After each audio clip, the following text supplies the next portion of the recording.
Olá, pessoal! Nessa nossa primeira aula de gramática, nós vamos ler uma letra de música do compositor Arnaldo Antunes. A música chama-se Fora de Si. Eu quero que vocês acompanhem os versos comigo e observem como ele se utilizou de recursos gramaticais para nos dar um determinado sentido. Leiam junto comigo e observem. Vamos à letra? Atenção! Eu fico louco, eu fico fora de si, eu fico assim, eu fica fora de mim. Certamente você, em sua casa, no seu dia a dia, não diria, nossa, hoje eu estou fora de si. Você diria, eu estou fora de mim. A concordância do eu, pronome reto, seria com o mim, pronome oblíquo.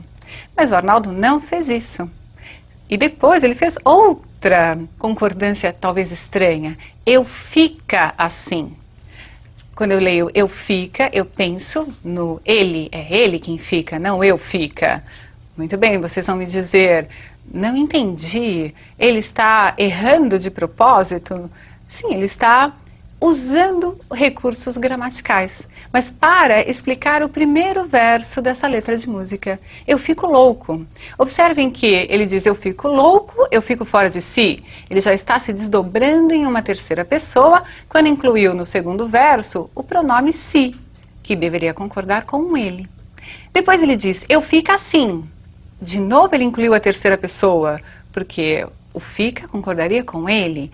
E aí ele encerra, eu fica fora de mim. Ele criou mesmo essa terceira pessoa a ponto de dizer que o eu é um ente e o ele é outro ser. Ele se desdobrou e explicou o tal do primeiro verso, o eu fico louco. Estranho para você? Mas é assim que se deve ver a gramática. A gramática tem de ser um recurso para você experimentar possibilidades dentro da língua portuguesa e em quaisquer línguas que você vá aprender. Mas é necessário dominar primeiro essa ferramenta para que depois você explore esses recursos. Então você poderia me perguntar, por que eu vou estudar gramática? Aí está o meu conselho, leia na tela. Estudar a gramática é ampliar as possibilidades de expressão. Esse exemplo do Arnaldo serviu então para nós entendermos o que são esses recursos gramaticais. Alguns chamam de licença poética, não importa. Você também pode fazer isso, desde que você conheça a ferramenta e a utilize como um instrumento. Vamos começar então a entender essa ferramenta. A gramática é dividida em várias partes. Uma dessas partes é a sintaxe. Hoje eu vou me preocupar em ver com vocês uma parte da sintaxe, e é assim mesmo que se pronuncia, sintaxe e não sintaxe, como alguns querem, não é? Então, a sintaxe trata de quê? Bom, a sintaxe trata da relação que as palavras possuem dentro de uma oração. Vejam comigo na tela um exemplo de como uma palavra, em situações diferentes, vai ganhar funções diferentes. Eu ganhei uma blusa. Blusa é um substantivo. Todos sabem que nomes de coisas, de seres em geral, chama-se em gramática substantivo. A blusa era nova. A blusa continua sendo nome de algo, continua sendo um substantivo. Mas na relação de blusa com o ganhei e com o eu, a blusa é o objeto da ação verbal. Eu ganhei o quê? Eu ganhei uma blusa. Muito bem.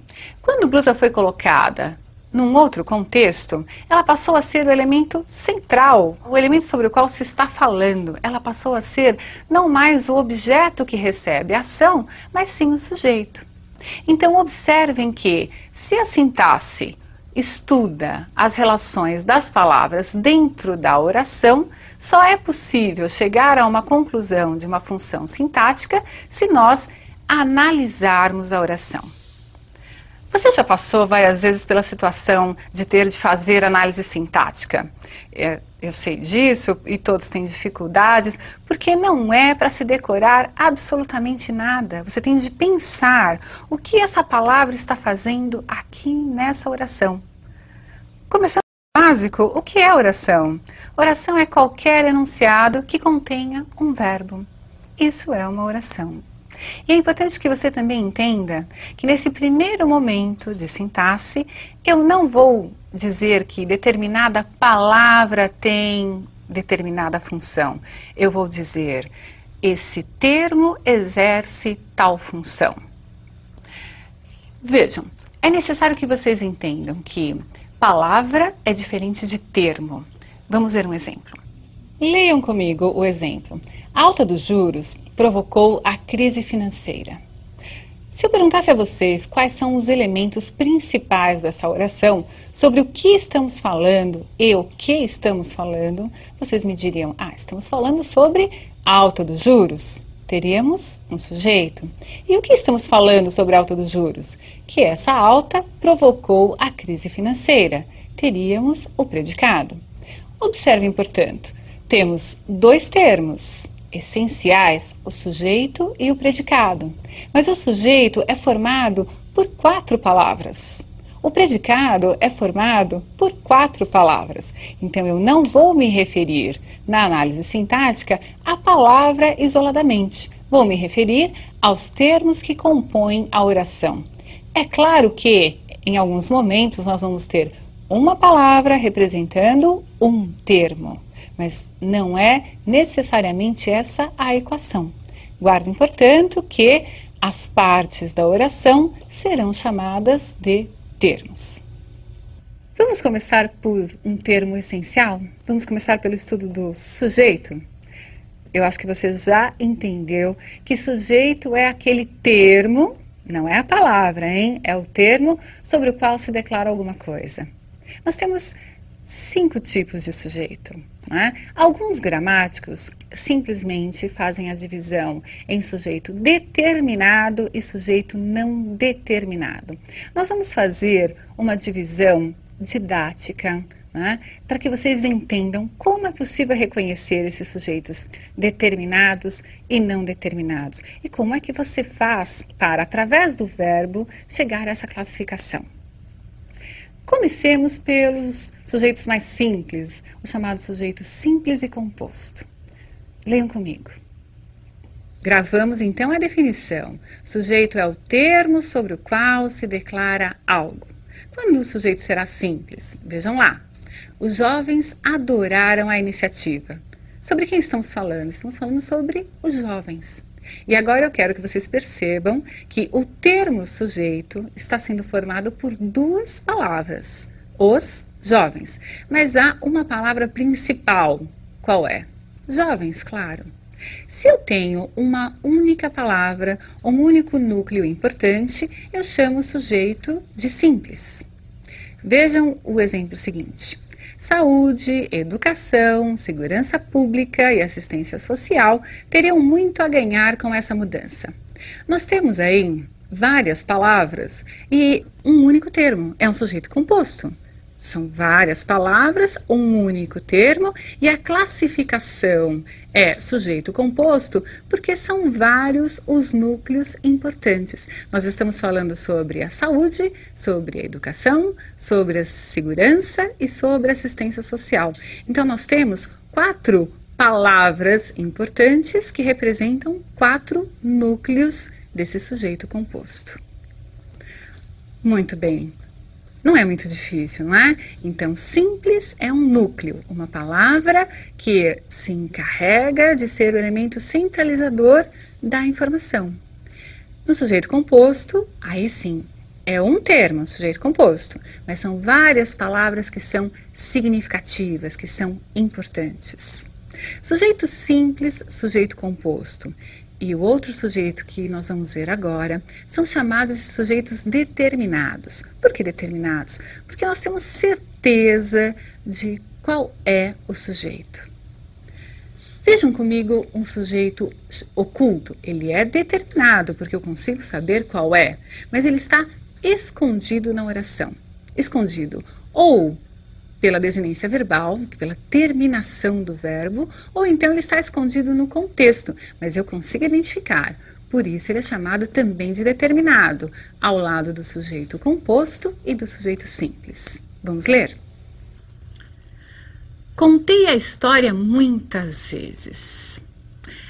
Observem, contei a história. Será mesmo necessário escrever eu contei a história? Ou vocês já saberiam que o verbo contar se refere ao eu? Eu acho que vocês já saberiam. Isso quer dizer que o verbo ou a terminação do verbo, a chamada desinência verbal, já indica a pessoa sobre quem se está falando. O sujeito é determinado? Sim, mas ele foi ocultado. Por quê? Porque o verbo já dá a informação necessária. Estamos falando sobre o eu. Tudo bem para vocês? Vamos complicar um pouquinho só. Nós vamos ver dois exemplos de um sujeito que é chamado indeterminado. Entenda o seguinte, o indeterminado é aquele que eu não quero revelar. Não quero por quê? Porque eu não sei ou porque eu não posso. Né? Eu posso não saber quem fez a ação ou eu posso não querer contar quem fez a ação. O importante é que houve um sujeito, sim, que fez a ação, mas não está identificado na oração. Vamos ler os dois exemplos? Vejam, destruíram os monumentos históricos. A ação foi feita, alguém destruiu, houve um sujeito fazedor da ação verbal. Precisa-se de muita gente para a reconstrução. Observem novamente, a ação existe, alguém precisa de muita gente. Quem é exatamente? Eu não posso precisar. Eu não sei se foram várias pessoas que destruíram os monumentos, se foi uma pessoa que destruiu. Eu não sei quem é que precisa de muita gente. Eu sei que alguém precisa de muita gente. Enfim, nós temos aí a indeterminação do sujeito. Eu quero que vocês observem que há estruturas gramaticais definidas para se indeterminar o sujeito. E esse será o nosso ponto final nessa aula, mas que eu espero que tenha sido muito interessante para vocês. Vejam comigo as estruturas. Observem que essas estruturas serão sempre fixas. Se você encontrar as estruturas num texto, você terá o sujeito indeterminado. Vamos ler. O verbo estará na terceira pessoa do plural, sem referência a um sujeito no contexto, ou o verbo estará na terceira pessoa do singular. Vejam aí, não pode ser transitivo direto, e mais tarde eu vou falar sobre isso, e vai aparecer uma palavrinha junto do verbo, que é chamada índice de indeterminação do sujeito. Pessoal, essa estrutura é fixa, sempre será desta forma. Indeterminou-se o sujeito através da estrutura verbal. Na próxima aula, continuaremos o assunto vendo o sujeito inexistente. Um grande abraço.